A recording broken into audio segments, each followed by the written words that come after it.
Okay, hello everyone, welcome back. So I took a short little break of Christmas time, but I'm back. So I will be trying to upload again 2 videos per week. So look out for it on Wednesdays and Fridays. So I have a specially requested video for this week about baby-led weaning. So there's a traditional weaning and this new kind of, well, not newish, but like 20, 30 years of baby-led weaning.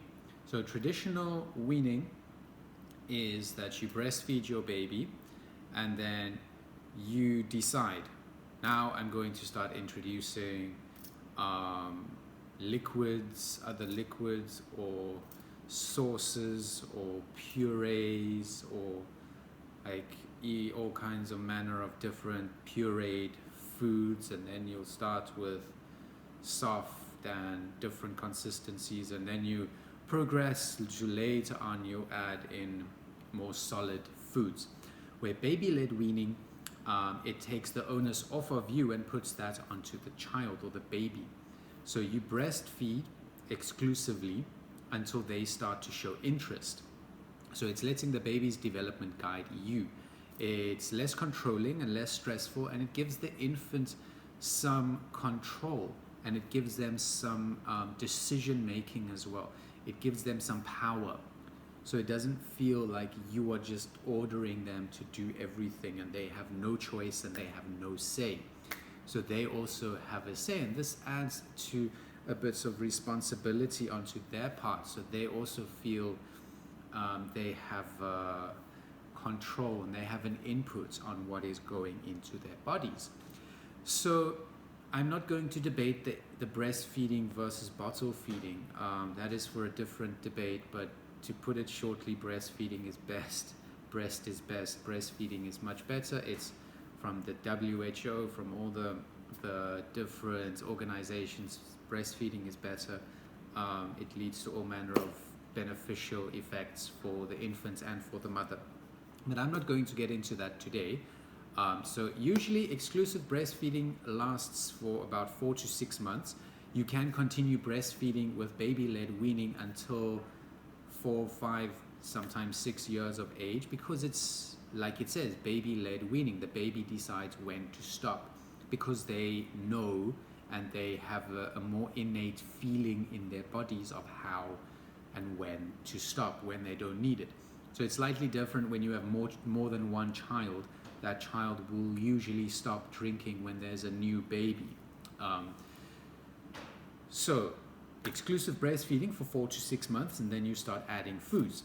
So that depends on the child's neck control, its head control, its stomach muscles, back muscles, when it can sit upright, when the infant starts trying to grab the foods, when the pincer grip has come in and is more developed and is stronger, when they can grab things. So when they start to show interest. So it helps with eating behaviors, baby-led weaning. It helps for the infant to accept a wider variety of foods. It decreases allergies, it decreases pickiness. And as I said, it generally starts from 4 to 6 months of age. And it's usually also solid food. So the best is to start with fruit, then go to vegetables, and then later on only add the general food that the family is eating. And then by the age of 1.5, they would then start getting the same food as the family would have, in different consistencies, different ways, different varieties. So the goal is to eat what the family eats by the age of 2. So fully, completely eat what the family eats by age 2. So before that, you add in all different things, you mix and match, you give them more fruits and more vegetables and sticks and cubes and pieces of fruits and so what we will say vegetables, but some of them are fruits as well, like pumpkin, tomato, cucumber will be classified as fruits as well. So it's a gradual change in texture from long sticks that they can grab or bigger blocks that they can suck on to smaller pieces. Now, the general feeling of the medical profession is that it increases the choking risk, but if you just intelligently choose what the child gets, if you educate yourself a little, and if you cut in the correct manner, then the risk will not be there. So for example, a grape, you won't give the child a full solid big grape, you'll cut it in 4 lengthwise. So that reduces the risk of choking. Things like peas, you will mash, or you can also cut the pea, because that could be a choking risk. And then nuts, you only introduce later on because those can be a choking risk. Things like popcorn, you will not introduce early. You'll wait for that maybe to after 2 years because it's still a choking risk even for adults. Okay, so the baby-led weaning follows the bodily, oral, and GIT development of the infant. Excuse me. It also leads to better bacterial colonization of the gut because there is an increase in fiber and an increase in the food that is really created for that child. I have some other videos on what we are created to eat, what we were created or are created to eat, and what is the best things to put into our bodies. And then you will still breastfeed. Well, hopefully the mom is still breastfeeding after 6 months, because at 6 months the baby's growth will outstrip the availability of nutrients in the breast milk. So after 6 months, everything that you give as food will be an add-on, so that will make up the little bit that is needed.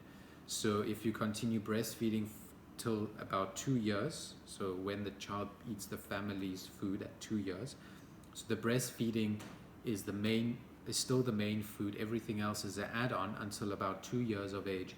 Then it becomes that actual family food is more important than the breast milk. As soon as the infant stops drinking in the daytime, or only drinks once or twice in the daytime, that is when food should make up the majority of their diet. So this goes together with monitoring the weight and the height and the growth and the head circumference, so that the child is still following the growth curve. If the child falters, growth falters, if it starts to come down, if the child's not eating properly, if the child's getting sick a lot, if the child is not gaining weight and not growing, then there might be another problem, something is up. Seek the help of a dietitian or a medical professional. They can then assist you. It's not always just the food that could be the problem. Something else could also be a problem. So exclusive breastfeeding and food will make up those needs. The mom also needs to eat a good, healthy, balanced diet and eat enough food for the breast milk to be rich enough to feed that child. So it's not only the mom, but it's the dad and the child as well. They all will work together to increase the infant's nutrition and health. So you start with fruits and then veg, and then you can move on to other porridges and the more processed food, if I can call it that. So you introduce small amounts of the family food at each meal.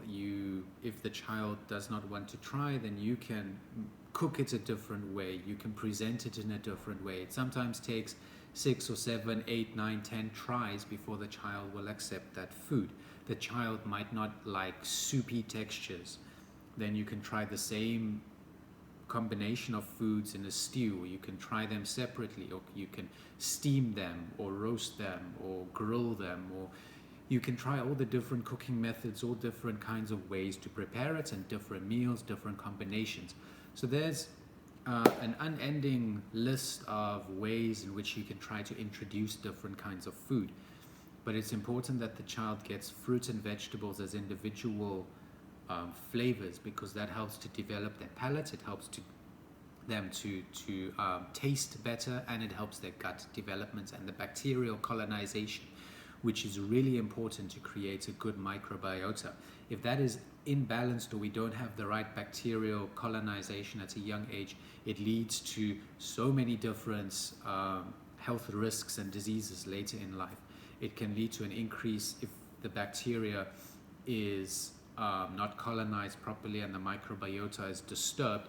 It can cause metabolic diseases, type 2 diabetes, heart disease, a higher risk for cholesterol, heart disease, cancers. It leads to higher risk for all kinds of diseases, for obesity as well. So it's important to introduce fruit and vegetables as an individual taste, and then move on to cooked food like the adults would usually eat. So it also helps to increase their coordination because they're working with their hands. They are gripping their food. They are feeding themselves as well, which is a great accomplishment for them. So it increases their fine motor skills. It increases their hand, mouth, hand-eye coordination as well. And the infant is actively participating in this process, so it helps to give them some autonomy and responsibility as well. It also increases their responsiveness to taste, so they will have a more discerning palate. They'll be able to tell the difference between specific tastes and what they like and what they don't like. So introducing them to fruit first will not spoil them. It will not make them only want sweet foods, because fruit is just naturally sweet, and that's when people say I have a sweet tooth. It's usually we are more prone to liking sweet things like fruit, because that's what we were designed and created to eat. So it can also help to decrease the maternal anxiety. It can give them, the mother, something to enjoy as well, if they can learn about what the baby is going through, how the baby is developing, the infant is developing, because they taste differently to what we taste. Our taste has been adapted to whatever we eat. The infant's taste has not been affected by anything. They have more taste buds than we have. They have a higher affinity for taste. They can taste the differences better than we can, and they can tell you specific tastes as well. So if you give them too much salt and sugar and spices, it will destroy their palate, and they will not want to eat many things. They will not have a wide variety of food that they eat, and they'll be more picky. They'll tend to have more allergies, and it will lead to a decrease in acceptance of food. So baby-led weaning has been found to increase that acceptance. Then just remember, with choking or gagging, coughing is okay, gagging is okay. When the child starts to turn blue, that's when the problem comes in. So with a baby or a little infant, you can balance them on your arm with their head hanging down, facing down, and just pat on their back. And then with gravity and with the patting motion, it will help to get whatever's stuck, it will help to get it out. And then you can also then go to the emergency room if it's really serious. But if you take care in what you are cutting, how you are cutting, what size and shape you are giving to the child or the infant, then choking risk is minimal. Gagging is okay. We also gag sometimes. We also get it down the wrong hole, wrong pipe, in the windpipe instead of the esophagus. Okay.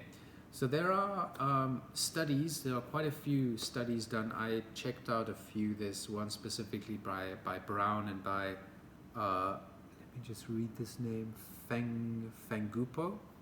And they found that there was no significant difference in choking risk in baby-led weaning versus the traditional method. So you usually cut lengthwise things that are at choking risk, and then you don't give them things that might be a choking risk, like round foods that might get lodged in their throat. So there's no evidence that suggests there's also a difference in growth rate, or that there would be growth faltering. Iron is said to be a problem, but it also may be a natural defensive mechanism of the body, because Iron increases bacterial growth. So if you have a harmful bacteria in your body, more iron will exacerbate that problem. So it might be a naturally occurring phenomenon in infants to have a slightly lower iron. You still need iron, don't get me wrong, but this is just a hypothesis that has been tested in some of the studies as well. So there is also proven to be less obesity in baby-led weaning, a better satiety response, a better hunger response. So the children know when they are hungry and they know when they are full. So they can regulate their own eating. They can say, I am hungry, then they know I need to eat.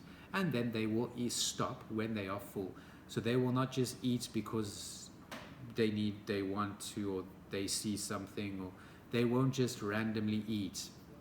They will generally have a better response to hunger, and they'll know when they are full. So they won't overeat or undereat. They'll know when they are full.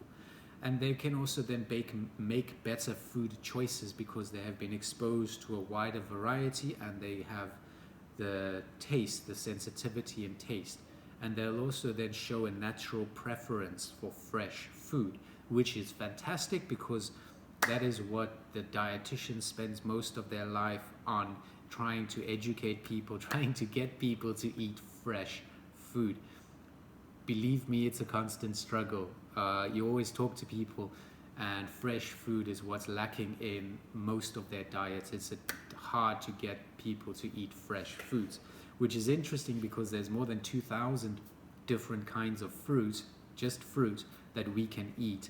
And generally people focus on like 4 animals as opposed to more than 2,000 different fruits. So the family, in baby-led weaning, the family should also follow a healthier lifestyle to let the child or the infant have a healthy lifestyle. So the child will naturally eat the things that the family gets or wants to eat. If you are not buying bananas or giving the child bananas, then they will not know what it is and they will not be able to eat it. So you also need to expose them to all manner of different fruits and vegetables. Otherwise, they will not know it, and it might take them longer to accept it and want to eat it. Children that grow up eating durian accept it and eat it easily, where someone who's never seen it in however many years they've lived, when they suddenly eat it, it might smell strange, it might taste strange, and they might not accept it and might not want to eat it. So it's the same with a lot of things. The more exposure you have to something, the more prone you are to enjoy it or eat it.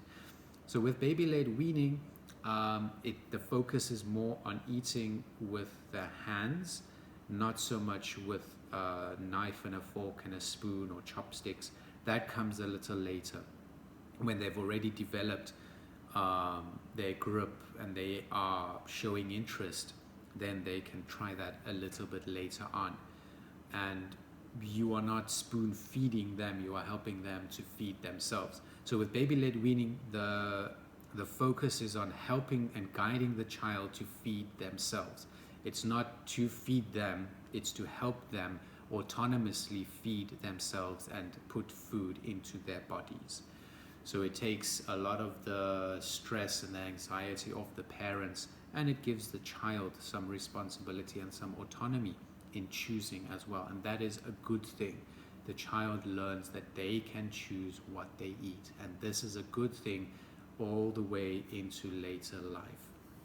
So follow a healthy lifestyle, expose the child to many different kinds of fruits and vegetables, look into cutting methods and ways to slice things. There are so many resources on Pinterest. If you comment on this video, I can share Instagram links or Pinterest links where I have an account, my wife has an account for our child who's been baby-led weaned. So I'll share the account and then you can go check it out, how and what she eats and how it has progressed from about 4 or 5 months to now, where she's almost 3 years old and she's eating whatever we eat. So the other key is to do not expose the child to too much sugar, salt, highly processed foods and chemicals. Okay. So if you have any questions, please comment them below. I will try my best to answer all of them as scientifically as I can. So I hope you enjoyed this video. If you did, please like, subscribe, hit the bell button, and as always, stay healthy and to God be the glory.